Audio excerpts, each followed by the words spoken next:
Hi mga kaineral, sa video na to, pag-usapan natin ang isa sa mga scooter ni Honda na merong 160cc na engine displacement. So tara, samahan niyo ko, let's go.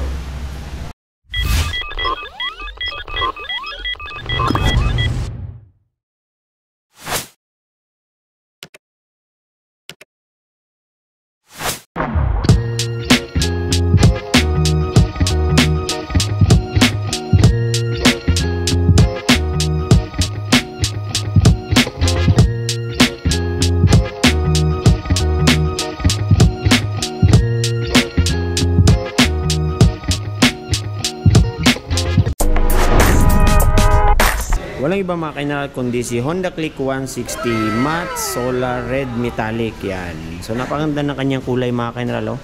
Mas naging sporty na siya tignan. Gaya, unlike dito na mas formal siya tignan. Kasi plain white lang siya. Ito may pagka-sporty na kasi sa mga decals din na nakalagay sa kanya.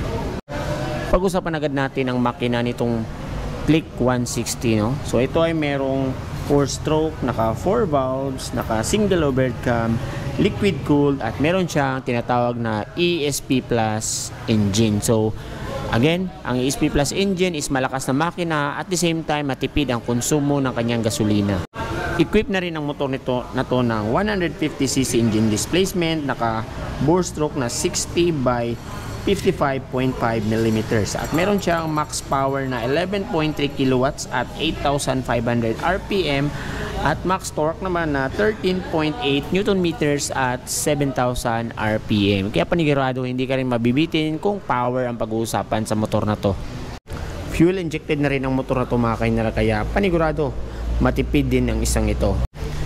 So ngayon guys, tingnan natin yung mga nadagdag at binago sa motor na to yan. So dito tayo mag-start sa kanyang cowling. So nandito mga kaineral no, may sticker dito ni Honda. Meron din mga ganitong style no. And then meron siyang glossy black dito na parang letter V yan. Then dito banda ay pagka glossy na black pa rin. Then dito banda sa may ilaw niya is yan. Kita nyo dito matte na matte yung red.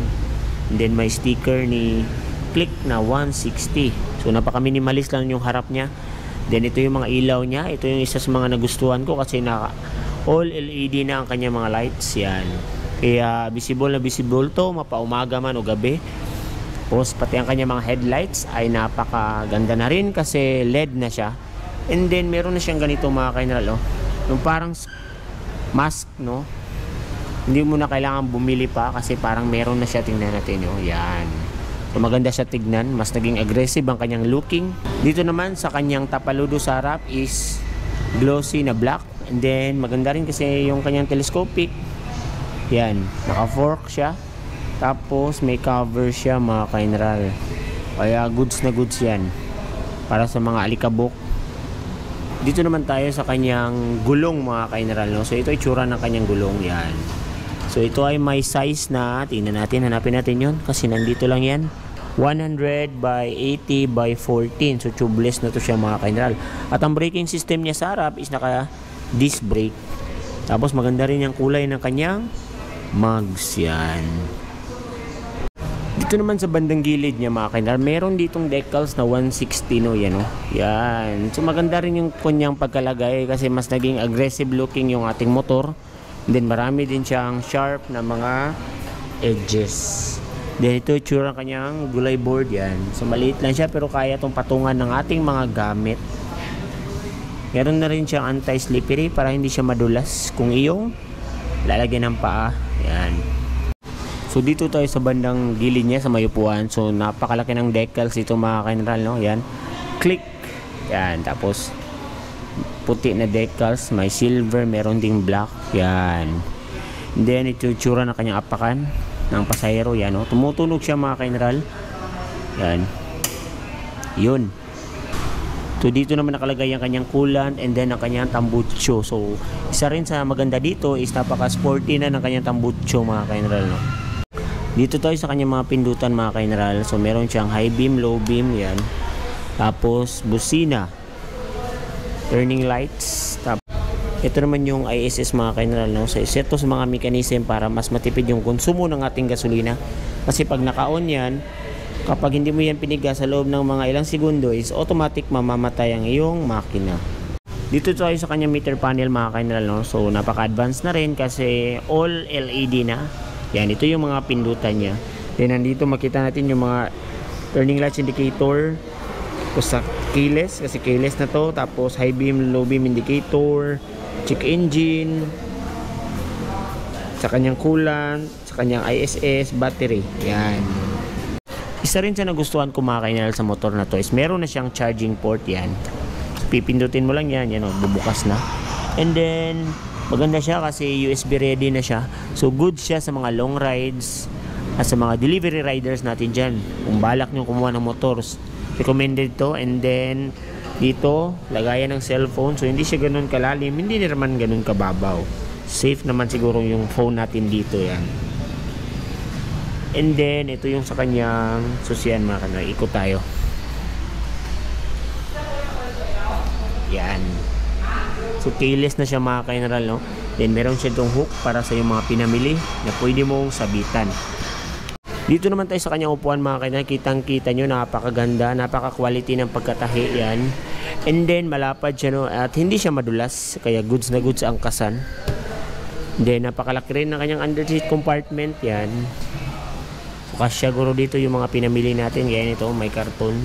Yan. And then, nandito yung kanyang fuel tank. Yan. So, ang fuel tank nito mga ka-general ay may capacity na 5.5 liters. At kumukonsumo daw ito ng estimated fuel consumption na 46.7 kilometers per liter. So, napakatipid niyan para sa isang motor na naka 160 na makina. Equip na rin pala to ng side stand kill switch mga ka-general, dagdag sa safety feature ng motor. Ito na may tsura ng kanyang panggilid mga ka-general. Yan. And then ang kanyang shock sa likod is naka single shock lang siya mga ka-general. Yan. Kita-kita nyo naman. And then ang mga ilaw naman niya sa likod is naka LED na. And then meron siyang separate na plate light, tapos reflectorized dito. At napakaganda ng kanyang tail light. So napaka-aggressive looking yan mga kaya. Isa yan sa mga nagustuhan ko sa Click 160. Kasi malakas din yung ilaw niya kasi LED na siya. Ang motor na to ay merong curb weight na 116 kilograms. Meron din siyang seat height na 778 millimeters at ground clearance na 138 millimeters. Meron na rin palang brake lock ang motor to mga kanalo yan. So napaka-useful nito sa mga uneven na mga kalsada kasi pwede kang umatras kung hindi mo gagamitan ito. Yan. Ngayon guys, alamin natin kung magkano na nga ba si Honda Click na 160 ngayong 2024. So itong unit na to, isa kasi ito sa mga bago. So ang presyo nito ngayon is nasa 118,000 pesos. So pwede kang mag-down payment ng 13,000 pesos at ang yung monthly installment sa 3 years mga ka-general is nasa 5,113. Yan. So kung gusto niyo pa ng mga Honda motorcycle, especially kung nandito lang kayo sa Jensan, visit yan, Honda Jeep Jam, Lanoy, Kalumpang. So yun lang mga kailangan, hanggang sa muli. Thanks for watching.